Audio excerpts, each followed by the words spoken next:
Hello tout le monde, j'espère que vous allez bien. Je suis super contente de vous retrouver aujourd'hui pour une nouvelle vidéo qui est un tag, comme vous avez pu le voir dans le titre. Je vous ai posé la question sur ma chaîne de vlog, est-ce que vous aviez envie ou non de voir cette vidéo qui a été créée par Zoella, donc la youtubeuse anglaise que tout le monde connaît maintenant. Elle a créé ce tag il y a un mois environ et quand je l'ai regardé, je l'ai trouvé super et j'ai pas vu de retranscription de ce tag là, donc de l'anglais au français en France. J'ai vu aucune youtubeuse ou aucun youtubeur refaire ce tag alors que je le trouve vraiment super. C'est un tag qui parle uniquement de YouTube, de l'envers du décor, de notre monde à nous, de notre chaîne YouTube, toutes ces petites questions que vous aviez envie de nous poser et dont vous ne connaissiez pas les réponses. Je vais y répondre dans cette vidéo.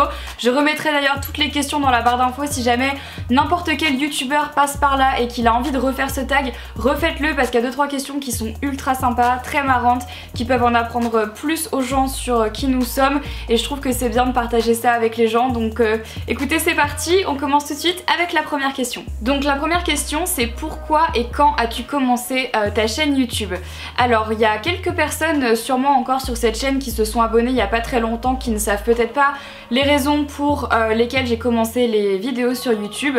Donc j'ai commencé il y a presque 7 ans maintenant, j'avais 16 ans quand j'ai commencé et j'étais victime de harcèlement au lycée, donc du coup voilà, j'avais pas vraiment beaucoup d'amis au lycée, ni en dehors d'ailleurs, et j'avais ce besoin de me créer des amis sur une plateforme autre que l'école et que l'extrascolaire d'ailleurs. J'avais juste envie en fait de sortir un petit peu de tout ce milieu là et d'arriver sur une plateforme où personne ne me connaissait, où personne n'avait entendu des choses sur moi, où il n'y avait pas de rumeurs qui couraient, où il n'y avait pas de méchanceté, d'a priori, et que en fait on repartait sur une table rase et que les gens juste allaient apprendre à me connaître, et si jamais ils voulaient venir me parler, c'était pour qui j'étais vraiment. Donc voilà, c'était vraiment pour me faire des amis, pour créer des amitiés avec les gens, pour créer une communauté, parler avec d'autres personnes que celles que j'avais l'habitude de voir au lycée et qui me faisaient la misère. Et voilà, c'était la raison principale pour laquelle j'ai commencé les vidéos et c'était il y a 7 ans maintenant, bientôt. Pourquoi as-tu commencé ta chaîne et surtout pourquoi la continues-tu aujourd'hui? En gros, est-ce que les raisons pour lesquelles tu as commencé ta chaîne YouTube sont toujours les mêmes aujourd'hui? Pourquoi tu continues ou est-ce que ça a changé depuis? Bien sûr ça a changé puisque maintenant c'est sûr que je suis sortie de tout ce harcèlement au lycée. Maintenant la raison principale pour laquelle je continue à faire des vidéos, c'est parce que c'est ma passion, au-delà d'être devenu mon métier.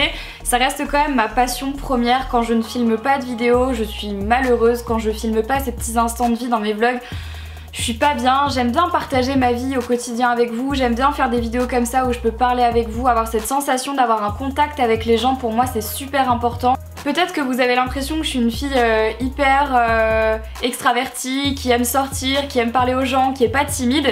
Ça c'est ce que les gens pensent de moi parce que je fais des vidéos sur YouTube, parce que je rencontre plein de gens, etc. Mais dans ma vie de tous les jours, je suis hyper introvertie, je parle pas beaucoup, je reste souvent dans mon coin, je suis quand même de nature assez timide. Et du coup pour moi c'est hyper important de continuer à parler à ma caméra en me disant que ça me... Enfin voilà, c'est toujours un bon moyen pour moi de parler aux gens. Et surtout le fait de savoir qu'avec mes vidéos je peux aider des gens, rendre des gens heureux, leur donner 10 minutes de bonheur dans la journée en faisant une vidéo, pour moi c'est ça le plus important. Et ça c'est vraiment les raisons qui font que je suis passée en fait du harcèlement, donc pour moi YouTube c'était vraiment un besoin, à maintenant c'est toujours un besoin parce que j'aime faire ça, mais c'est aussi parce que je sais que vous attendez ça, je sais que vous en avez besoin vous aussi, et moi ça me fait super plaisir de pouvoir vous aider. Quelle est la première vidéo que tu as postée? Montre-nous-en une partie. Alors la première vidéo que j'ai postée, c'était un tuto coiffure sur comment faire des boucles avec un fer à lisser. Donc j'avais 16 ans quand j'ai filmé cette vidéo, je l'ai filmée chez mes parents, donc chez mon père. J'avais piqué la caméra de ma mère et je leur avais pas dit, j'avais pas dit à mes parents ce que j'étais en train de faire. C'était genre un samedi après-midi, ils étaient partis faire des courses. Moi j'ai vite allumé ma caméra, je me suis dit bon allez vas-y, essaye, de toute façon tu verras bien ce que ça donne. Je vous montre une petite partie de la vidéo maintenant, mais sachez qu'elle est toujours visible sur ma chaîne YouTube, je l'ai jamais effacée. Salut les filles, donc aujourd'hui première vidéo, premier tuto. Ça faisait un moment que je pensais faire une chaîne make-up, coiffure, mode, tout ça. Mais j'avais encore jamais essayé, donc voilà, aujourd'hui je suis en vacances le 1er mars, donc je me lance et puis on verra bien ce que ça donne. Donc comme premier tuto, il y a une question qui revient souvent, c'est faire des boucles avec un lisseur. Donc il y a beaucoup de gens qui savent pas comment faire, il y a beaucoup de vidéos sur YouTube qui ont été postées, mais moi je voulais vous montrer ma façon de boucler les cheveux. Donc avant toute chose il faut un lisseur, sinon ça va pas être possible. Moi j'ai le Babyliss Nanotechnologie. Quelle est la chaîne la plus récente à laquelle tu t'es abonnée? Alors je suis allée voir sur mon ordi parce que du coup je ne me souvenais pas. Mais la chaîne du coup à laquelle je me suis abonnée en dernier, c'est celle-ci. C'est une chaîne qui s'appelle Brave Wilderness et en fait c'est une chaîne qui a 8 millions d'abonnés, mais je connaissais pas du tout ça. C'est en fait une chaîne où un mec qui est un peu aventurier style mycorn etc. En fait il se fait piquer par plein d'insectes différents, donc les insectes les plus dangereux du monde, et il voit comment il réagit. Et je sais pas pourquoi ça m'a passionnée, je me suis dit mais cette chaîne est juste ouf, elle est géniale, donc c'est un peu faut pas craindre.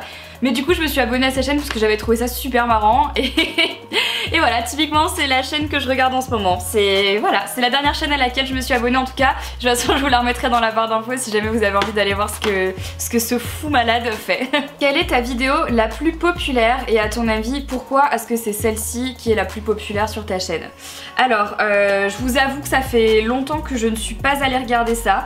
C'est la raison pour laquelle du coup j'ai pris mon ordi avec moi, mais je vais regarder du coup quelle est la vidéo la plus populaire de ma chaîne. Ok, je pensais pas du tout que c'était celle-ci, mais du coup je viens de voir, donc ma vidéo la plus populaire c'est les 10 DIY à faire absolument. C'est une vidéo qui a plus de 4 454 000 vues. D'ailleurs je vous mets un petit extrait maintenant si jamais vous ne l'avez pas vu. Donc je dois déplier les feuilles une à une. Alors faites très attention parce que le papier de soie c'est très fragile et ça peut se déchirer en moins d'une seconde.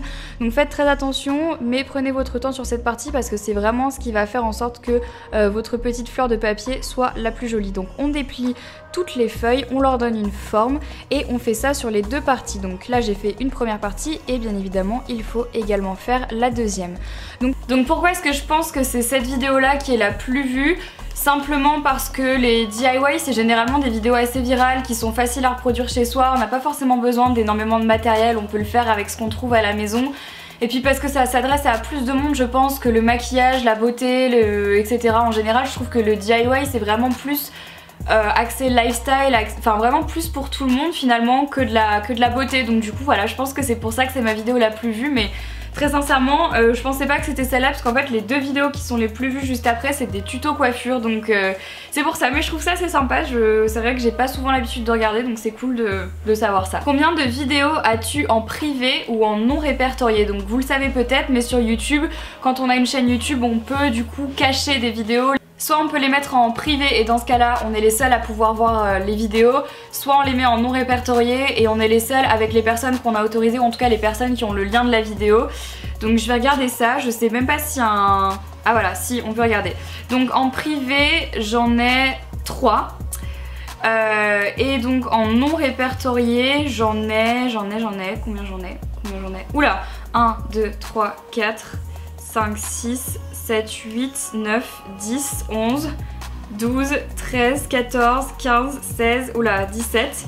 Ok, donc en non répertorié j'en ai 17 et en privé j'en ai 3. Et donc du coup il nous demande aussi dans cette question de vous montrer une partie d'une de ces vidéos. Donc je ne sais pas laquelle je vais prendre, mais je vous mets un extrait maintenant. Ensuite je me suis acheté un truc pareil, un peu dans le même but que la crème Yes to Carotte pour le dessous des yeux. En fait c'était un stick yeux, en fait ça coûtait 2 € au lieu de 8,90 €. C'est un effaceur de fatigue et donc du coup je me suis dit ça c'est génial le matin quand on n'a pas beaucoup dormi, qu'on revient de soirée ou de choses comme ça et tout. Ça doit être vraiment top, donc je l'ai pas encore testé en fait et dès que j'ai l'occasion de le faire je vous en parle tout de suite pour savoir si ça marche ou pas. Donc pour répondre à la question que vous êtes sûrement en train de vous poser, pourquoi ces vidéos sont en non répertorié ou sont en privé, alors là je suis en train de voir, il y en a certaines en fait dont les musiques étaient copyright, c'est à dire que j'avais pas le droit d'utiliser les musiques, mais ça c'était il y a longtemps, je savais pas. Donc du coup pour éviter d'avoir des problèmes avec les gens je les ai mis en non répertorié pour que du coup elles ne soient plus exploitables et exploitées. Donc ça c'est une première raison. Et puis ensuite il y en a certaines c'était des concours, donc du coup je les avais remis en non répertorié, et il y en a d'autres tout simplement que bah voilà, que j'ai plus trop l'habitude de voir, et je crois que tout simplement j'avais plus envie de les voir sur ma chaîne parce qu'elles correspondaient plus forcément à l'image que je renvoyais, à qui j'étais devenue, et finalement à... Je sais pas, c'était des vidéos qui me plaisaient plus forcément. Donc du coup pour quand même garder une trace et pour toujours les avoir avec moi, je les ai mises en non répertorié au lieu de les supprimer. Mais voilà, c'est pas que voilà, c'est pas que je les assume plus parce que je suis en train de... Voilà, je vous ai montré une partie. Mais c'est juste que c'est des vidéos qui me correspondent plus et c'est pour ça que je les ai mises en privé ou en répertorié, tout simplement. Question suivante, de quel youtubeur tu ne rates aucune vidéo en ce moment? Alors j'avoue que c'est un petit peu compliqué en ce moment de rater aucune vidéo, genre de cliquer dès qu'elle sort parce qu'avec tous les vlogmas que je suis, plus toutes les vidéos que j'aime regarder en général, c'est un petit peu difficile. Mais on va dire que mon fil rouge en tout cas du moment, c'est la youtubeuse Naomi Smart, qui est une youtubeuse anglaise, je vous la mettrai dans la barre d'infos, et je suis surtout ses vlogmas parce que j'aime bien son état d'esprit, j'aime bien comment elle est, j'aime bien... Je la trouve mignonne en fait et je sais pas, j'aime bien tout ce qu'elle présente dans cette vidéo, dans ses vidéos, dans ses vlogs même, je la trouve chou et elle me paraît assez simple comme fille et du coup bah je sais pas, je m'identifie assez à elle sur pas mal de points et je la trouve très mignonne. Donc du coup voilà, c'est un peu mon fil rouge du moment. Dès qu'il y a un vlogmas qui sort voilà, sur sa chaîne, je regarde. Donc on va dire que voilà, c'est celle-là. Mais il y en a plein d'autres en ce moment, les vlogmas, j'en regarde partout. Je regarde ceux d'Alicia Marie, je regarde ceux de Mia Stammer, je regarde ceux de Aspin et Parker, je regarde ceux des Sakon Jolie, Zoéla, enfin j'en regarde énormément. Donc du coup voilà, ça fait beaucoup à regarder. Mais elle, je dois dire que tout particulièrement cette année, je la suis beaucoup plus que les années précédentes. Alors... avec qui aimerais-tu le plus collaborer dans une vidéo YouTube hors youtubeurs, donc pas forcément des youtubeurs connus mais plus des stars, des acteurs, des gens de la télé, je sais pas, enfin voilà, des gens comme ça dans la vie quoi, pas forcément que sur YouTube. J'ai pas une personne en particulier, j'en ai quelques-unes, je me dis que ça pourrait être marrant de faire des vidéos avec. Par exemple Loïc Notet avec qui j'ai fait Danse avec les stars, que j'aime beaucoup, ce serait super chouette de l'avoir un jour dans une vidéo pour faire un challenge et tout, ce serait vraiment sympa, c'est le genre de vidéo qui me ferait bien kiffer. Philippe Etchebest, franchement j'ai fait Fort Boyard avec lui et j'aimerais trop un jour faire une vidéo avec lui, je sais pas quoi comme vidéo mais je trouve ça tellement drôle, ce serait tellement genre... vraiment à l'opposé du monde dans lequel je vis que ça pourrait être hyper drôle de faire ça. Mais voilà, il y a plein de gens comme ça avec qui je pense qu'on pourrait faire des collaborations fun. Dites-moi dans les commentaires avec qui vous m'imaginez faire une collaboration qui n'a rien à voir avec YouTube, ça m'intéresse vraiment de savoir parce que je trouve ça vraiment drôle. Mais ouais, je pense qu'il y en a plein, tout de suite ça me vient pas mais au moins ces deux là, mais ça pourrait être marrant je pense. Quelle a été la vidéo la plus dure à filmer? Je dirais pas qu'il y en a eu qu'une, je dirais qu'il y en a eu plusieurs. En fait, on va dire que les vidéos qui ont été le plus dur à filmer, c'est pour moi les vidéos finalement que j'ai préféré filmer. Parce que finalement, c'est mes vidéos favorites. C'est celles dont je me lasse pas, c'est celles que je suis fière d'avoir faites. C'est celle que je suis fière de montrer aux gens quand on me demande ce que je fais sur YouTube. Donc il y a ma vidéo sur le harcèlement, bien sûr. D'ailleurs je vous la mettrai ici si jamais vous ne l'avez pas vue, qui a été très dur à filmer pour moi parce que c'était la première fois que j'expliquais les raisons voilà, de pourquoi j'avais commencé YouTube, qu'est-ce que c'était, etc. Comment je l'avais vécu, comment ça s'est manifesté. Bon, j'ai passé plein de détails mais peu importe, donc il y avait ça. Ensuite la deuxième vidéo qui a été importante pour moi et qui a été dure à filmer, c'était sûrement la vidéo dans laquelle je me remettais en question sur tout mon passé YouTube, etc. Donc je suis désolée de vous avoir menti.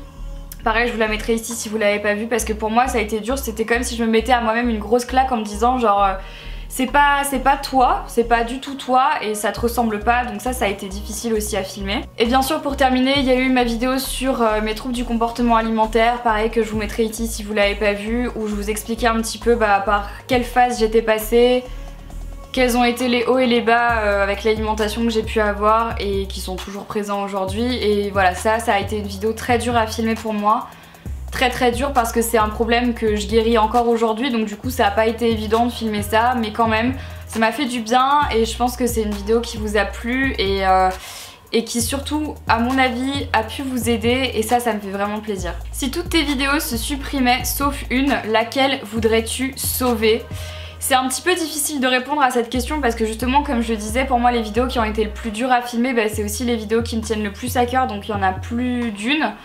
Maintenant il y a tellement de beaux moments que j'ai réussi à filmer dans mes vidéos, que ça soit sur ma chaîne principale, dans mes vlogs, même ma chaîne de cooking. En fait c'est un petit peu difficile de choisir qu'une seule vidéo, mais il y en a une qui me tient tout particulièrement à cœur. En fait je pense que c'est peut-être celle-là que je voudrais garder. C'est une vidéo qui est sur ma chaîne de vlog et c'est ma réaction aux millions d'abonnés. Puisqu'à l'époque, j'étais la première fille à passer le million d'abonnés sur YouTube et c'était juste un truc de fou, enfin ça m'a bouleversée. D'ailleurs je vous mettrai la vidéo encore une fois là dans le petit. Donc c'était une réaction, mais vraiment j'avais attendu jusqu'à tard dans la nuit pour pouvoir voir le compteur passer au million tellement j'étais excitée. C'était il y a 3 ans maintenant, plus de 3 ans, presque 4 ans. Ouais c'est ça, 3 ans je vais dire. Et c'est une vidéo qui me rappelle toujours de très bons souvenirs. Enfin je suis capable de la re-regarder et sans me sentir mal ou sans en avoir marre en fait. Donc je dirais celle-ci parce que c'est vraiment celle qui m'a le plus émue et dont je me rappelle le mieux quoi. J'ai tellement peur de rater le chiffre million, je pouvais même pas savoir à quel point il est 2 h du matin et là je suis au bord de la crise d'angoisse, la crise de je sais pas quoi, enfin c'est juste tellement, mais c'est tellement ouf. J'ose pas faire autre chose que refresh la page en fait, c'est horrible. 9999, bon très bien, mon dieu très bien. Ok, je bloque à 9999, je pense que je vais littéralement péter une durite dans 4 secondes. Mais... Quelle est la meilleure chose qui ressort de ton aventure YouTube? En gros, quelles sont les meilleures choses que je peux retenir de mon aventure sur YouTube? Il y a beaucoup de choses. YouTube, ça m'a aidé à me libérer. Ça m'a aidé à me sentir mieux dans ma peau. Ça m'a aidé à être moins timide, à parler aux gens, à m'épanouir plus dans ma vie, à savoir qui j'étais. Ça m'a aidé à créer des amitiés, à me renforcer.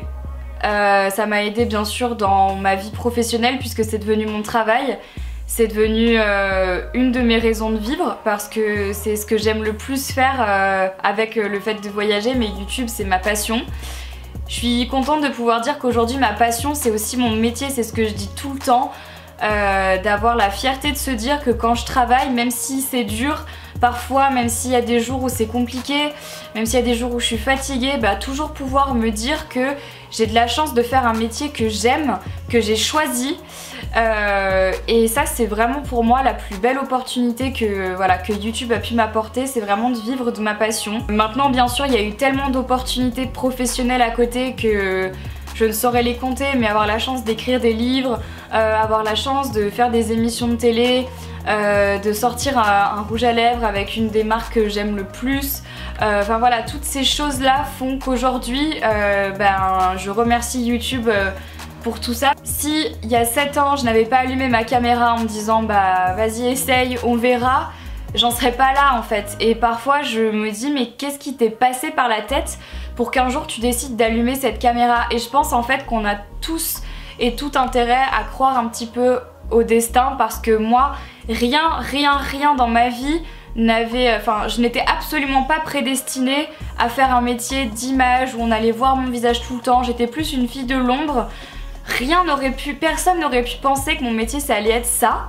Et je pense que voilà, il faut parfois enclencher un peu le destin et se dire qu'il y a des belles choses qui arrivent, et moi franchement j'y crois toujours pas et je suis trop heureuse quoi. Donc voilà tout ce que m'a apporté YouTube, mais énormément de choses et bien plus que le simple fait de faire une vidéo. Juste le fait de pouvoir devenir qui je suis maintenant, je sais que c'est en partie grâce à YouTube et ça je vous remercierai jamais assez pour ça. Parce que je pense que dans la vie c'est ce qu'il y a de plus dur de savoir qui on est vraiment, et j'ai réussi grâce à vous, donc merci. Et dernière question, quel est le meilleur conseil que tu puisses donner à un youtubeur? C'est toujours difficile de donner des conseils aux youtubeurs parce que je pense qu'on a tous une manière différente de faire des vidéos, d'appréhender YouTube. Voilà, on le fait pas tous de la même manière, on le fait pas tous pour les mêmes raisons, on le fait pas tous de la même façon, donc je pense que c'est un peu compliqué. Mais finalement moi le conseil que je pourrais donner c'est celui qui m'a permis vraiment de retourner dans les clous de YouTube et d'arrêter de faire n'importe quoi. C'est de me souvenir pourquoi j'avais commencé et surtout rester moi-même. Me dire qu'en fait les gens se sont abonnés à ma chaîne parce que c'était moi, pour qui j'étais et non pas pour le contenu que je produisais forcément. Et ça m'a fait du bien de me retrouver dans mes vidéos, de refaire des vidéos qui me plaisaient, de refaire des vidéos voilà, que j'aimais faire en fait, qui m'apportaient du bonheur, qui m'apportaient du fun, qui me faisaient rire, qui me faisaient du bien. Et en fait je pense que c'est ça, YouTube ça doit être fun. Bien sûr c'est aujourd'hui mon métier, mais ça doit être sympa. Quand on fait des vidéos sur YouTube on doit s'amuser, on doit être content de ce qu'on fait, on doit pas être triste, on doit pas se dire ma vidéo c'est de la merde. Et même quand ça arrive, ça peut arriver, mais il faut toujours se dire que quand on l'a fait pour nous, et on l'a fait parce que c'était une vidéo qui nous ressemblait. Donc je pense qu'il faut vraiment essayer d'être soi-même. et de proposer aux gens un contenu qui nous plaît d'abord à nous avant de plaire aux autres, parce qu'un contenu pourra difficilement plaire aux autres s'il ne vous plaît pas finalement à vous-même. Voilà. Voilà, bah écoutez, c'est tout pour cette vidéo. Je vous relisterai dans la barre d'infos toutes les questions de ce tag si jamais vous avez envie de le refaire dans une vidéo sur votre chaîne YouTube ou même à la maison si vous avez envie d'y répondre. Et je vous listerai aussi les vidéos dont je vous ai parlé dans cette vidéo là, ainsi que les chaînes YouTube dont je vous ai parlé. J'espère que cette petite vidéo aura pu vous aider à en apprendre un petit peu plus sur moi, sur ma chaîne YouTube. Je souhaite vraiment à tous les youtubeurs de faire ce tag parce que je le trouve assez sympa. Et ça permet de se faire un petit rewind en fait de tout ce qu'on a fait depuis toutes ces années. Donc voilà, en tout cas j'espère que cette vidéo vous a plu. Je vous fais à toutes et à tous d'énormes bisous et je vous dis du coup à très vite pour une prochaine vidéo. Bye bye.